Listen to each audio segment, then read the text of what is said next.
IVM. You know how at the beginning of each month you allocate a certain amount of money for your upcoming vacation or your brand new phone? And you know how by the end of every month you end up using that money for other things? The Jupiter Digital Banking app has a very easy solution for it. Their Money Pots feature helps you save money more efficiently. You can create a pot and set aside money to reach your goals, whether it's that Maldives holiday or that latest phone. But if there's an emergency, this money can be withdrawn from the pots at any time without any charges. There are no restrictions at all. Check out jupiter.money to find out more or download the Jupiter app on Android and iOS to get started. Hello and welcome to the Habit Coach podcast. I am Ashdin Doctor, your habit coach, and today with us for a second time we have Dr. V in the house. Now, if you haven't heard the first part, please go and make sure you listen to that because we're continuing from there onwards where we're talking about chronic lifestyle diseases and what are the things that you can do from now onwards to take care of them. So yesterday I was having a thali lunch with somebody and he was like, so we are vegetarians. And I was like, yes, but your plate has no vegetables. Right, because there was Lentil. chana, there was dal, there was rice, there was a potato sabzi, there was tomato and kakdi as salad. So out of them, kakdi was the only vegetable, right? Nothing else was a vegetable, but everything else was technically part of the vegetarian diet. Yeah, that's true. So how do we end up putting more vegetables in, and how do we know what is a vegetable that is good for us in that context? So my standard thing to all my patients is eat everything that grows above the ground. So no root vegetables, no potato, sweet potato, corn, and some, root vegetables that are suran kind that you might eat. Everything else is okay. Okay. Eat every other vegetable that you like, barring those three. It doesn't matter. Everything above ground is fair game. It's fair game. Leafies versus non-leafies? Leafy is always better. Anything that has more fiber is always better. The same goes for a fruit, right? So anything that's more fibrous will always keep your sugar in control. Okay. That is the premise of everything, really. Keeping your blood sugar, your insulin, your leptin down so that you don't get insulin resistance. Correct. So keeping that blood sugar down as much as possible, one way is to have lesser carbs. The other way is to have protein and good fat. Have protein and good fat as part of that meal. Always as part of a meal. The meal should be a balanced meal. So what our ancestors said, and I say this also all the time, you can't pick up what you liked from your ancestors and just pick that part. My ancestors ate bolus of rice, but your ancestors also worked out and they also, ate non-GMO food, non-pesticide food. They slept much earlier. And they woke up much earlier. They had to dig for it. Yes. And they also ate so much more protein. Correct. So you should eat that. So coming to protein then. So let's understand, every food group, all the three macros will increase your sugar. It's just that the rate at which it increases your sugar is most in carb, fair amount in protein, and fats actually increase your sugar the least. So for every diabetic hearing this, make good fat your friend if you want to control your sugar. Correct. And hunger. And of course, hunger. Absolutely correct. And immunity. Immunity also. Because of course. Absolutely, yes. So protein is great for you. The kind of diets I prescribe is the anti-inflammatory, what I call the anti-inflammatory diets, actually have medium amount of protein. They're not very high protein diets. I'm not in favor of very high protein. Also remember, very high protein will also cause the insulin surge. Therefore, people who begin their day with, like, say, a protein shake, for instance, I'm not a big fan. I'm not a big fan of anything artificial anyways, but not to begin with a protein shake where you're going to get that sugar influx and that insulin. Absolutely. So have medium protein and have good quality bioavailable protein with every meal. And you're good. So don't be obsessed. People are obsessed. I want 2 grams of protein per kilogram body weight. I'm like, hell, see somebody else, please. That's a lot of protein. Also, vegetarians, talk about how to balance the protein out as well, right? Because you don't have just dal and... But there's ample protein for vegetarians. You can do paneer, tofu, cheese, sprouts. Sprouts increase the protein content significantly. With sprouts also, do you need to mix them with rice or just have sprouts by themselves? Depends on how much carb you're eating in the day. So I typically tell my patients you want to have, a rice meal or roti meal, whatever, for one meal, and you want to have it with your sprouts or dal or rajma, whatever, works. No problem at all. As long as it's all about the balance. As long as you've begun your day with protein and you're ending with protein and vegetables. You said something very interesting. Do you want to have a rice meal or a chapati meal, right? We define our meals by the main carbohydrate. Yeah. Right? And which is why we're the diabetic capital of the world. Isn't it? I will always just, push that in. Bring it back down. But that's so true, because I keep consciously, in fact, one of the habits that we had probably discussed, if not, we're going to put this on the Habit Coach podcast, Zalak, please remind me, is about how do you refer to what you're going to eat? Am I going to eat a rice thing? So how many rotis will I eat today is how we typically define what we're going to be eating. Yeah. Instead of what sabzi we're eating or what protein we're eating. I think... No, we've grown up like that. So everything's carb driven. We have to change that as a habit and as a lifestyle thing. True. Lovely. True. Okay, so make sure that you're getting enough fats. Make sure that you're getting the right protein. Don't be protein obsessed, because that's also going to increase. And the idea is with your food to do things that don't create that inflammation. That's right. Right? Sugar being the primary one, seed oils being the next. After nutrition, what is the next step that people typically should focus on in order to keep the inflammation low? Gut health. Okay, so we're still in the food zone. No, gut health is not necessarily food. You can give a lot of supplements. You can think it's not necessarily food based, right? Because explain. See, everything eventually starts in the gut. So for people who come to me saying, I've got a gut issue, I wake up feeling bloated and I'm constantly belching, or I'm not pooping well. Indians are obsessed with their poop. So, so I'm not, then you need to figure out, is your gut not functioning well? Why is it not functioning well? Do you have a leaky gut, which means, are you inflamed? Is your gut inflamed? Is that because of food? Is that because of non-food? Meaning you could have had a long course of antibiotics, not replenished with probiotics. You could have had very high periods of stress. So it's not necessarily food driven. It's not necessarily food. Fair. Yeah. So, and then if it's food driven, then of course you need to add prebiotics, you need to add probiotics. Add even oral probiotics depending on, and now we get different supplements of probiotics based on your condition. Okay. So there are certain probiotics which will, I give people, if they tell me they've just finished a course of antibiotic. If you're stressed, upset, depressed, I'll give you a different strain of probiotics. Yeah. So there's enough documented study on this now. It's quite fascinating. Wow. So how do I approach gut health? I'm listening to this podcast and I'm saying, okay, what are 3 things that I can do right now to take care of my gut? What would those 3 things be? First one is, of course, remove all the sugar and remove all the pro-inflammatory foods like we've spoken about. And then you introduce stuff. Okay. So you introduce probiotics. Take omega-3s. Omega-3s they're anti-inflammatory. So they will calm your stomach down. Prebiotics, whether it's, your vegetables or in whatever form that you want to take in fruit, etc. So you take your prebiotics. You wouldn't necessarily do inulin or add inulin or something? No, not really. Not required. And you look at the, if somebody is constipated or if someone's, got IBS, then you give specifics based on. Correct. If you have a particular issue, obviously that is different. Yeah. But overall, add more probiotics. Yeah. People say, I'm having dahi. Is that enough? Not at all. Okay, so? Not at all. So you give a probiotic supplement. And you have to give a probiotic supplement that typically has at least 1 billion strain. Or more often than not, the probiotic needs to be kept in a fridge. People keep the probiotic out near the sun, and then, what you're taking is nothing. So not the stuff that you would buy in capsules on Amazon. Would that work as a probiotic, or that? Yes or no, and yes and no, depending on the kind of probiotic. Okay. So you'll have to see the strain, and you'll have to see whether it needs to be kept in, refrigerated, or if it's okay to be kept out. No probiotic is okay kept out in the sunlight.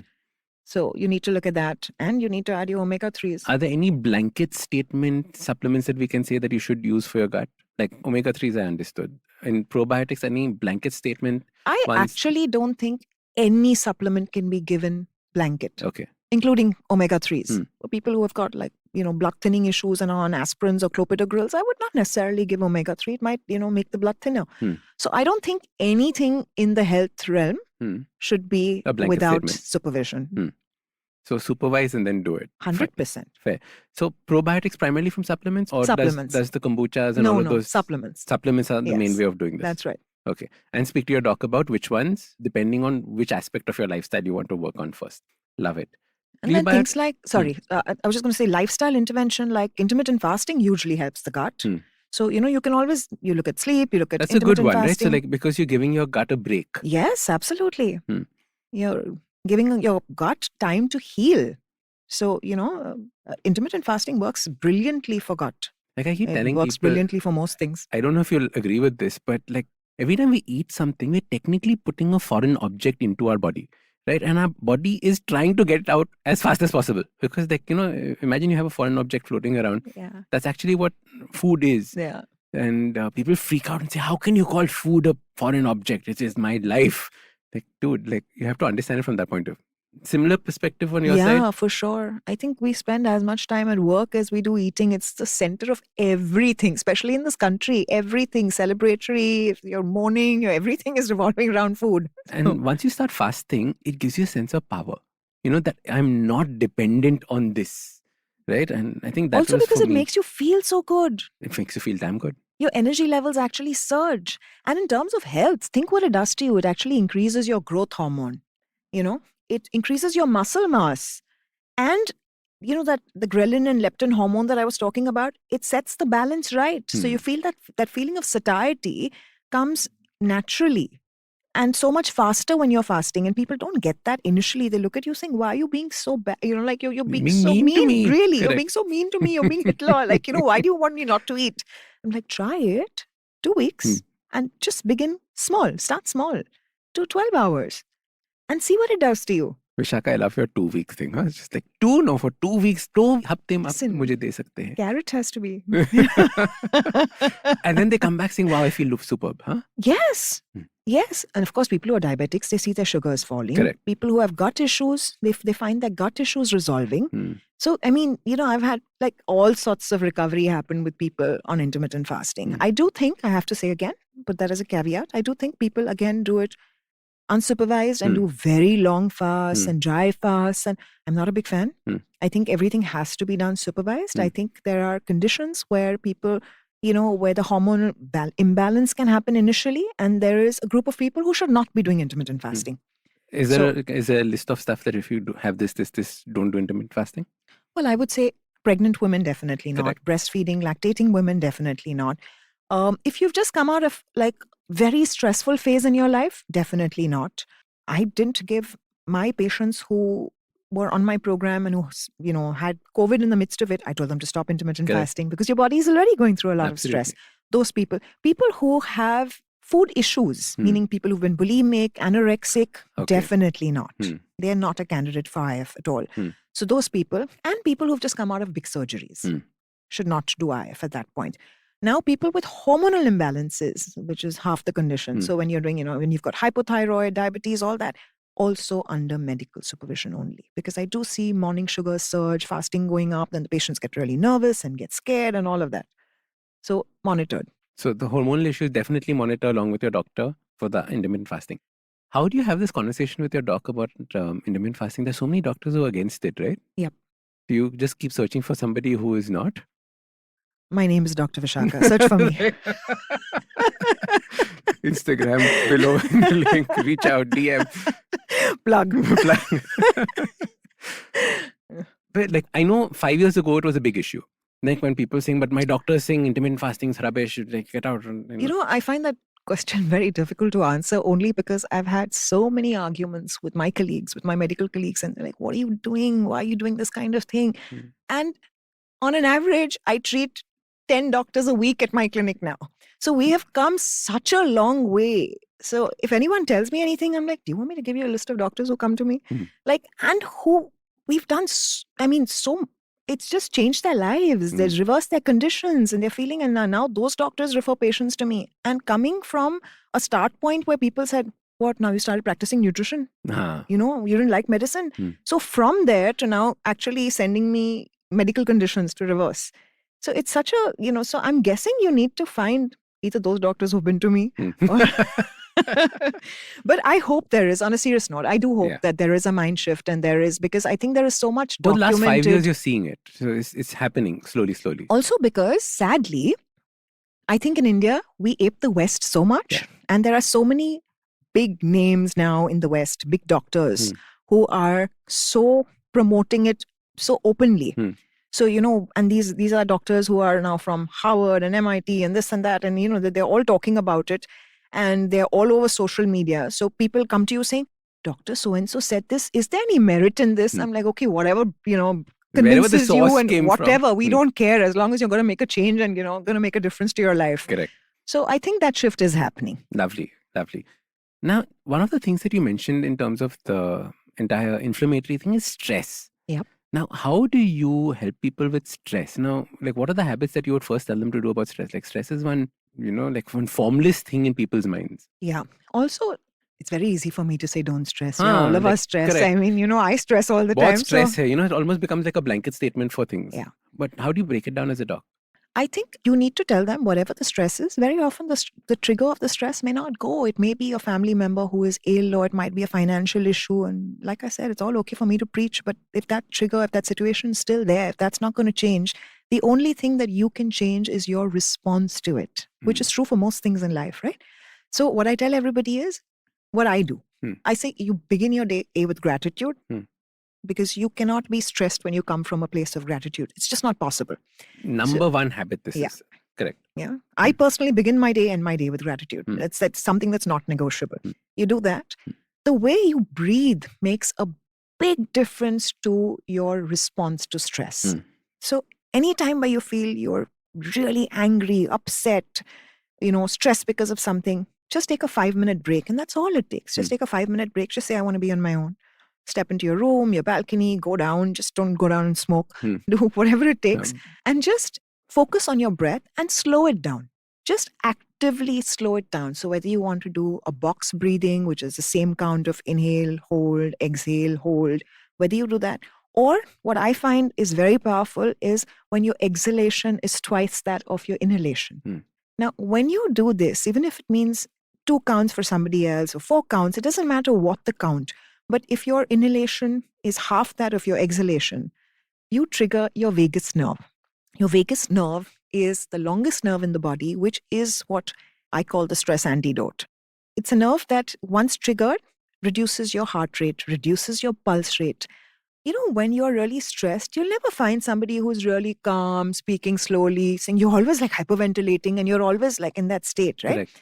When you trigger that vagus nerve, that stops immediately. Your blood pressure stops. Not stops, but your blood pressure comes down. Comes down. Your blood sugar, because when you're stressed, your cortisol level goes up. Correct. And when your cortisol level goes up, your sugar goes up. When you activate your vagus nerve, that also reduces immediately. And it takes just a few minutes of doing it. So that's the first thing you need to do. Just get away from the trigger for 5 minutes and just focus on your breath, either to the box breathing or you do something that will just activate your vagus nerve. And that is in your control. Any other habits or stimulations that you can do for your vagus nerve that you'll enjoy? Yeah, you can just splash your face with cold water and that will trigger the vagus nerve. And again, I mean, if you don't want to be nice to your neighbors or your family members, just saying hum. Humming is a big one. Yeah, it really does. I do it all the time. I hum really loudly. Sorry for people around me, but it really helps me de-stress. So during the last 2 years, mom started this humming practice in the morning. It was too funny because you'd be walking around with your coffee and you'd suddenly walking past you. Yeah, so humming is again a vagus nerve thing that you can. Yes, it stimulates the vagus nerve. Correct. Yeah. What else? What else can we do to? Because the vagus nerve is a long nerve, right? It's starting from the base of the cranium and going down to the lower abdomen. A huge one. It's just longest nerve in the body. It's a wandering nerve. That's why it's called the vagus nerve. That's correct. That's fantastic. Correct. So getting that in place, calming that down, or at least activating. It's activating it. Right? That's not right. Calming. Activating the vagus nerve makes a big difference. Lovely. So you're not looking at stress again from don't stress beta. It's actually ye cheez karo, do these things and you will start calming yourself down in this moment. Because don't stress beta is not a solution. I'm very pro-solution. Correct. So, you come to me with a problem, I'm going to give you an actionable thing to do. And I hope that helps. Gratitude, vagus nerve stimulation, so breathing. You said 3. So what was the third one? The kind of breathings. Okay. And sleep is huge. Of course, I also give supplements then, which help with stress. But sleep is huge. Now, when you're very stressed, it's difficult to sleep well. So I might say, have a good night's sleep, have a long, but you're stressed, you're constly waking, you're looking at your ceiling. I mean, then you're probably abusing me saying, what the hell? Every crack in your ceiling. Yeah. So I like to give supplements which then help with sleep. So I like to give magnesium and melatonin, which are my favorites, especially magnesium, because magnesium also calms you down. Which version of magnesium? So it depends what you're giving it for. So if you're giving For stress, maybe glycinate if I'm giving it for, because magnesium has so many functions, right? It helps with constipation, helps with muscle relaxation. So different magnesiums you'll give for different things. So I'm not a big fan of oxide, but sorry. So for sleep, glycinate typically, right? What are the other? Epsom salt, which is magnesium also. Okay. I would give that sulfate. I would give that for, just relaxation, that kind of thing. So, but not Epsom salts as in like go and have loose motions when you do your gut cleanse and not for that, no? I'm not a big fan. Huh. I'm not a big fan. You just eat clean. It's your normal cleanse. Yeah, because your body is technically supposed to be cleansing itself all the time. And we have so many detoxification organs. I mean, the skin being the largest one. It's supposed to be doing that. Yeah. Right. Okay, so good. So we got our cleanses out of we've cleansed ourselves of cleanses. Lovely. We're going to take a quick break. See you on the other side. Hey, it's been another great week on the IVM Podcasts Network. On Think Fast, Varun and Suchita discuss Lady Gaga's brand relaunch and Patreon's creator survey. On Press Decode, Sara, Vagda and Prafula explore the mental health issues that plague our armed forces. On IVM Likes, Snehil, Antariksh Abbas and Jalasmi indulge in a Friends versus How I Met Your Mother debate. On Smarter with Sid, Siddharth introduces us to the concept of dream journaling. And on Postcards from Nowhere, Utsav tells us how a 400-year-old curse, coffee and Indian Chinese food are all related. We've got some exciting news for you. IVM Podcasts has just launched its merch and our first line is out now. Head to the IVM Podcasts website and click on the shop tab to check out our first collection of t-shirts. Do follow us on social media. We are IVM Podcasts on Twitter, Facebook, Instagram and LinkedIn.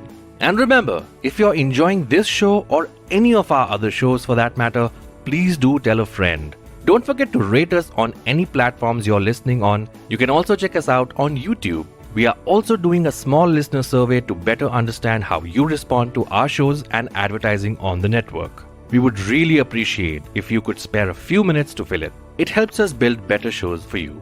And finally, we would like to thank our sponsors this week: SBI Life Insurance, Jupiter, a digital banking app, and Capgemini. Get the future you want. Welcome back. All right, let's jump into the conversation. So what are your top 3 habits for sleep? So one is, like you said, there were supplements, so magnesium, melatonin. What are the other things that you typically tell people when it comes to sleep? Keep your phone away from you for at least an hour before, because the blue light is going to do nothing for your melatonin, right? So you're blocking that melatonin production. So whether it's the phone, even people who knock the blue light off and say, oh, but we're using the phone, but it's a neurostimulant. Correct. So you need to keep your phone away. You need to keep all gadgets, whether it's your television, your LED lights have blue lights. So all those need to be shut an hour before. That's very important. I think there's something called neuroassociation, which means when you go to your bedroom, you should go just at the time where you want to sleep. You can't be reading there and eating, watching TV and eating there and doing everything in your bed. Then that's not. So there has to be a neuroassociation. Correct. So maybe just hit your bed half an hour before bedtime. I also think you need to have like sleep hygiene. So your bed needs to be really clean. If you have the AC on, it needs to be typically about 20 degrees. Apparently reduces your core body temperature, which induces good sleep, which has been documented now. So you need to do those kind of things, make sure it's not like a hot bedroom, make sure you're in comfortable clothing, have a long warm shower before you sleep, switch off your blue light, all these things, and then take your supplements. All of them will help. Correct. All of these add up together to give you that good quality sleep that we want at the end. It's always everything adding up together. There is no magic bullet. There is no magic supplement. There is no superfood. I mean, somebody asked me, some magazine called me up yesterday saying, what is the latest superfood? I'm like, there was never a superfood that was, one particular food is never going to make you like Bruce Lee. So not happening. I love that. What is the latest one? And we're constantly coming up with new ones. Absolutely. Again, whatever the West does. Whatever the West does. Turmeric latte. So, which is now, of course, old, but... You saw last 2000. I know. Pre-pandemic. Okay. Coming back, supplements. You said supplements is an important one. Of course. So step 1 is, how do we get people out of this mindset about supplements are bad for you?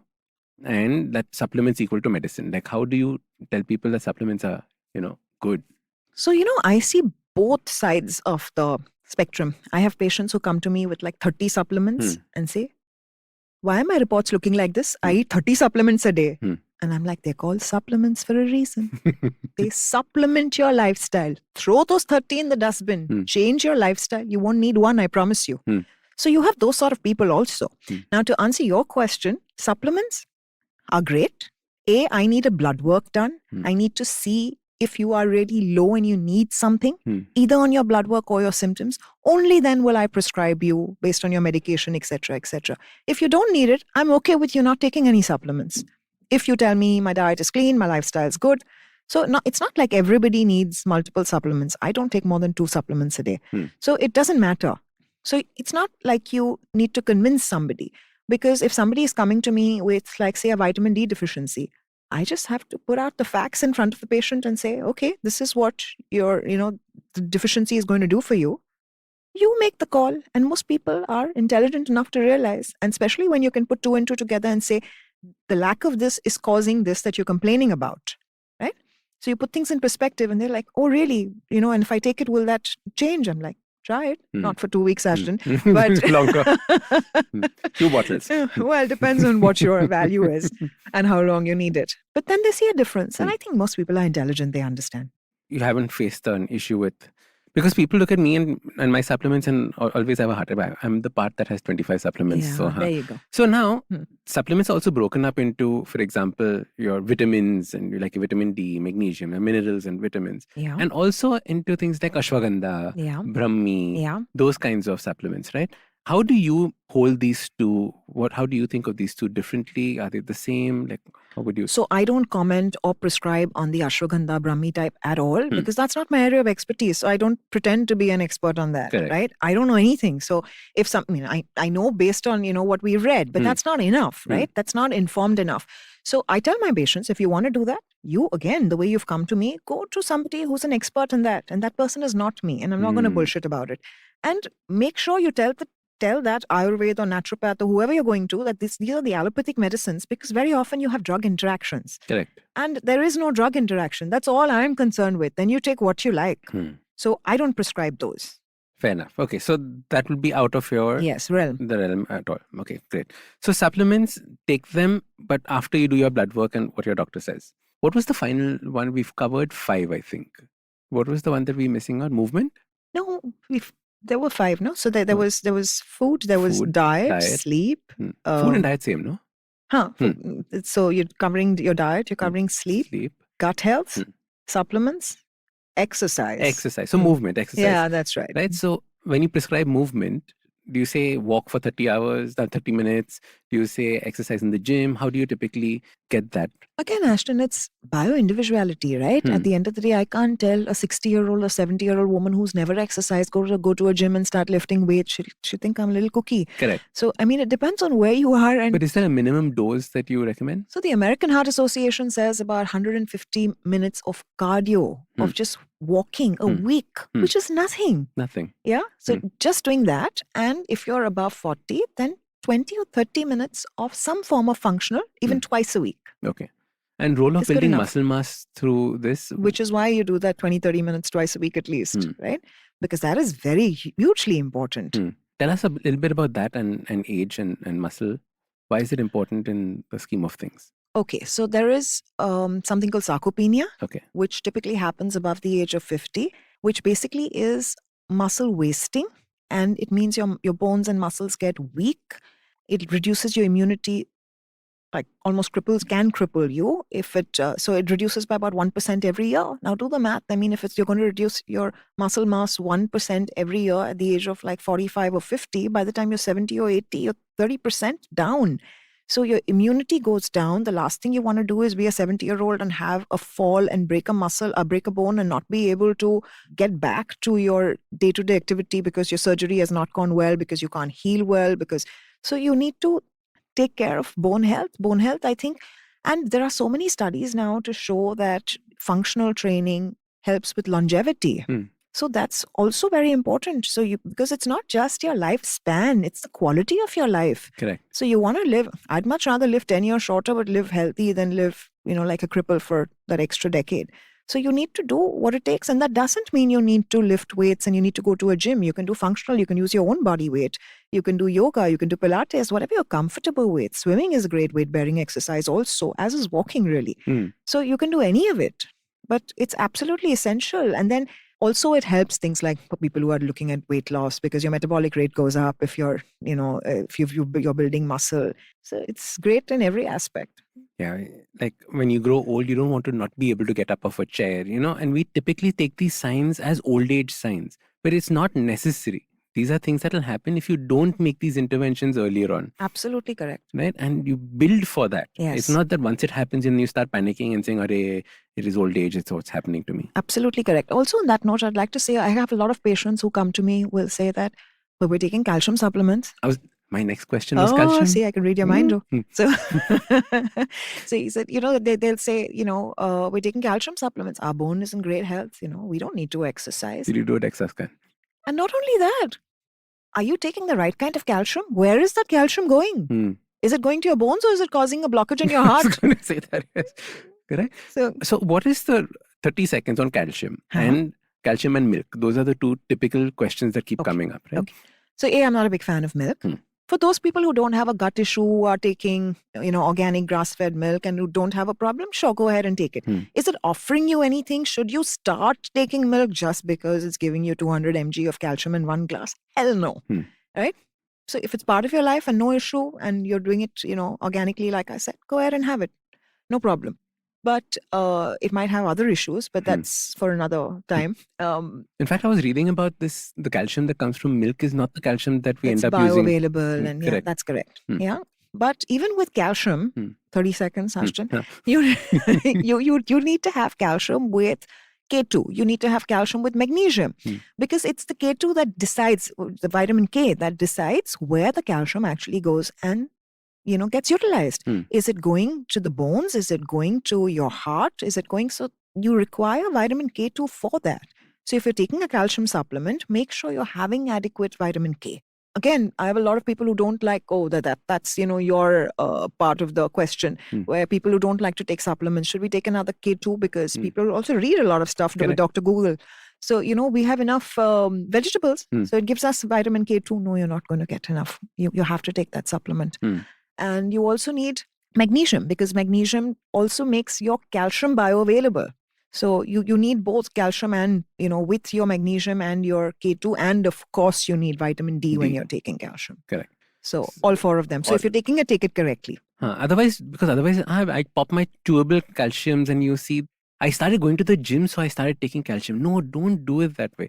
You have to understand how it is actually being used in the body. Get behind the science, only then start using these. Yeah. Like he was saying that your food is not going to give you enough nutrients, especially magnesium. Our food supply does not have enough magnesium because the magnesium from our soil has been depleted. Yes. So you need to take magnesium as a supplement, and magnesium is such an important element in our body. Yeah, for so many things, for sleep, for muscle relaxation, for people who work out in the gym, it helps with muscle recovery. It's hugely beneficial, Correct. We need to get that in. Yeah. And food is not going to be the answer for that. Yeah, it keeps the blood vessels of the heart, nice and soft, so you don't get hypertension. It reduces heart rate, pulse rate. Your pulse rate comes down. So during COVID, I actually saw so many people with so much anxiety, and I would just tell them to take a magnesium supplement, and it would bring the pulse rate down. Bring it down. Brilliant. Yeah. There's so many things that you can do with lifestyle intervention. I think that's a fantastic place to end our podcast. Use our lifestyle interventions so that you don't get these issues as you grow up. Yeah. And if you do have these issues, you can reverse them. It is not forever. I think that's the big one. Yeah, and don't please think that you're born with a predicament if your parents have, heart disease or diabetes, that's your fate. Not at all. There's something called epigenetics. The genes just load the bullet, but your lifestyle pulls the trigger. I love it. Yeah, I love it too. So in fact, my entire TEDx talk was on this, in epigenetics, on how our habits are actually what are inherited from our parents as well as the genes. Genes. We blame our habits as much as we blame our genes for that. I just thought of another quote, not relevant to this, but something I tell my patients, again, something I said yesterday from Mary Poppins. There's this thing that says a teaspoon of sugar makes the medicine go down. I'm like, it's probably the reason you need the medicine. And on that anti-sugar note from two anti-sugar people, we're going to end our podcast. So Vishakha, how can people get in touch with you? How can they continue this conversation with you? I practice out of a clinic in Cuff Parade in Bombay. And of course, I have patients from all over the world.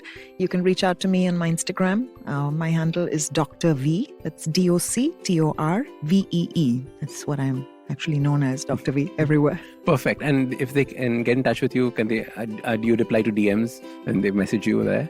Me or someone on my team will. Yeah, Fantastic. that's right. All right. Yeah. So that's how you can get in touch with Dr. V. Yeah. Lovely. Dr. V, thank you so much for coming on the Happy Coach My podcast. pleasure. Thank you for having me. Yay.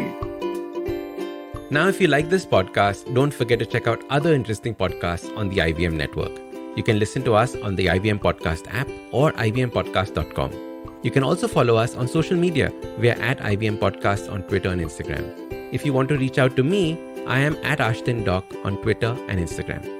We have a brand new habit coaching online course, quizzes, videos, and a lot more on the website awesome180.com. So check it out now.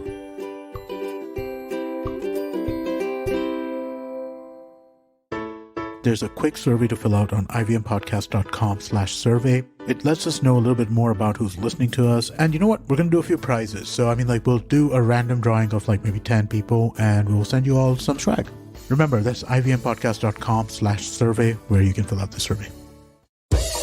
Don't you think that if everyone around you is getting smart, you better be smarter? Hey there, I'm the traveling professor Siddharth Deshmukh and I'm back with season 2 of my podcast to make you smarter. Smarter with Sid. What's this season's focus about? Well, it's about 10-minute nuggets that will make you stand out at work. It's time to go from smart to smarter. Tune in every Tuesday and Thursday and become smarter with Sid.